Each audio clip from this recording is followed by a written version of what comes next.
And foremost, I want to take this opportunity to apologize for last night. First, I want to apologize to our students. I know many of you had to wait on buses or wait in your school for several hours, and I truly apologize for that. I know how unnerving and unsettling that must have been for even our youngest students, but all of our students, and we truly apologize to you. I apologize to our families, our parents.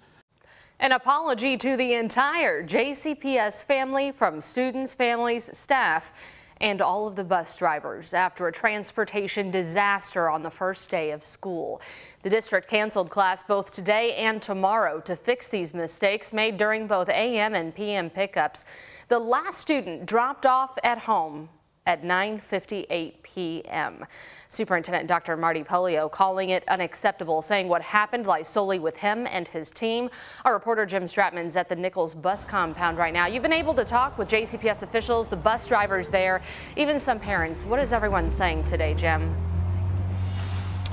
Well, Brooke, it's evident there's a lot of discontent, there's a lot of frustration on all parties, and at this point there's quite a bit of finger pointing going on as well. Now, parents I spoke with earlier today called what happened yesterday an absolute nightmare. Some were calling for Dr. Polio to resign, others applauding him for having the bravery to make a bold decision when it comes to bus transportation, but everyone wants to see this whole situation fixed. Now, earlier this morning, in the immediate fallout of JCPS canceling classes, one bus driver told me that the problem does not fall on the driver's shoulders. The problem falls with the routes that they're being told to drive. She told me that she hit all of her stops at the time she was supposed to, but still didn't get back to the bus depot last night until an hour after she was supposed to get off. She told me that 4 more days of running routes will not fix this problem, and that coming in direct opposition to what Dr. Marty Polio said will take place in the next 4 days. Superintendent saying his team will be reviewing all bus routes,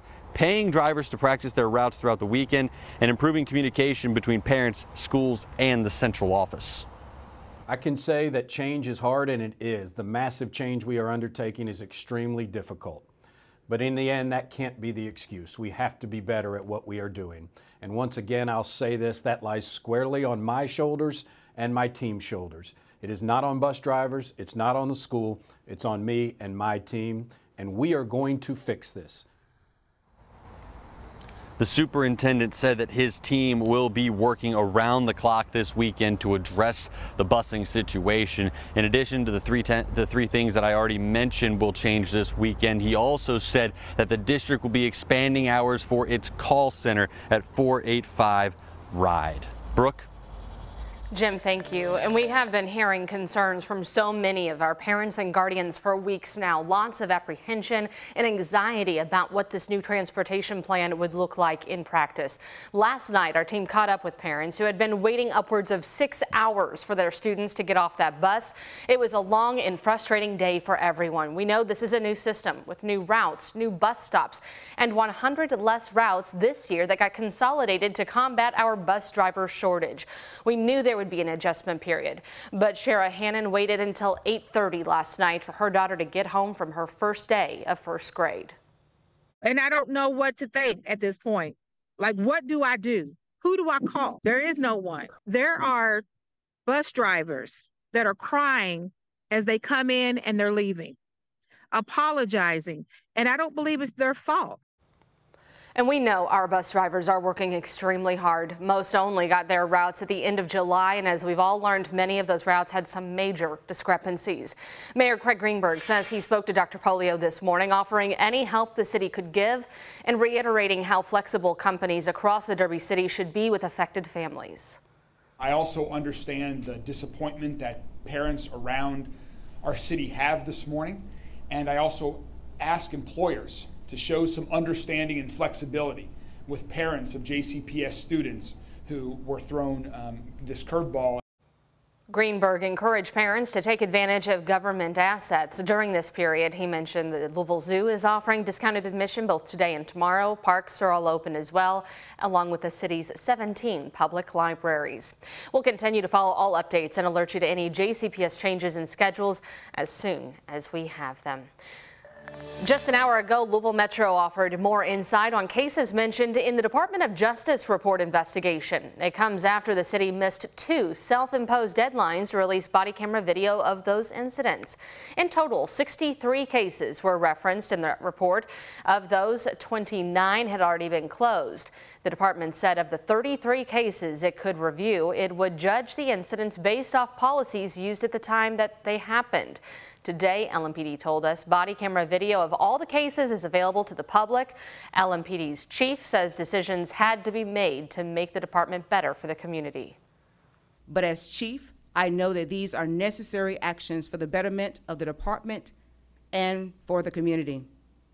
My success is not to be measured on the amount of discipline imposed, but by creating a culture for officers who are well trained and supervised with clear expectations and values. So far, we know this much, that LMPD has fired 7 employees, several under suspensions. There's been 1 demotion, 1 involuntary transfer, and 4 termination hearings that could, of course, result in termination or severe suspension. We'll have continuing coverage of this story on air beginning this evening at 4 o'clock. Governor Andy Bashir is already planning his next budget should he win re-election in November. He outlined his plans for public safety. The plan would move all statewide law enforcement back to defined pension plans, and that would increase pension income for retired state troopers. He also proposed a $2,500 raise for troopers, vehicle enforcement officers, and others. Bashir also wants to raise the training stipend to $4,800 for law enforcement. Because when we ask people to do what these officers do, we ought to be providing full support, and their families ought to know that they'll be taken care of. Our law enforcement officers provide Kentucky with safety and security daily, and they deserve the same in return. Now, the governor's budget proposal would be for the next 2 fiscal years starting in 2024. Bashir's opponent in the governor's race, Kentucky Attorney General Daniel Cameron, has proposed $5,000 recruitment and retention bonuses for law enforcement. He also wants to open a new KSP post in Louisville. Plus, he wants to block civilian review boards from getting subpoena power, which they currently do not have or have asked for. We have learned of a death investigation today at Fort Knox after a man's body was found in Crystal Lake Wednesday evening. It's an area accessible to the public along Dixie Highway near the city of Muldra. That's between Meade and Hardin counties. The death is under investigation by the Department of Army Criminal Investigations Division. The death toll has now risen to 36 as residents scramble to evacuate raging wildfires across the Hawaiian island of Maui. Fierce winds and drought conditions are fueling this devastation. The historic town of Lahaina decimated. ABC's Melissa Aden is on the ground in Maui with the latest. Right, everything's gone. The widespread devastation from the deadly wildfires in Maui continues today. Oh my God. As at least 3 wildfires are still burning out of control. The wind-whipped infernos moving fast across the island. Nearly 300 structures destroyed, including Amanda Cassidy's home and both of her places of work. Most of Lahaina is gone. Thousands evacuating, like Claire Kent. There's guys riding around on bicycles and mopeds, just screaming down the streets like, you gotta go. You were dodging branches and just things flying through the air. There are reports of more than a dozen people jumping into the ocean at Lahaina Harbor to escape the flames. The historic town that was the original capital of the Hawaiian Kingdom and home to 12,000 people now destroyed. Aerials show the widespread damage, cherished landmarks incinerated. Families separated. Steve Scott says he's still searching for his wife. I think she's safe, but I haven't found her yet. Meanwhile, the death toll rose dramatically overnight, authorities confirming more than 30 deaths so far. We do fear that there may be additional casualties. We're hoping for the best, but we're prepared for the worst. Evacuation efforts difficult with only 1 road in and 1 way out. Tourists are trying to get back home to safety. The drive normally takes 45 minutes, took us over 3 hours. Many people now stranded at Maui Airport. Families rushed here to the airport only to find out their flights had been canceled. So now they're quite literally stranded, camping out. Some told by airlines they may have to wait days before a flight becomes available. Hawaii's governor, who had been out of state on vacation, has returned and has plans to tour the devastated areas. Melissa Adan, ABC News, Maui.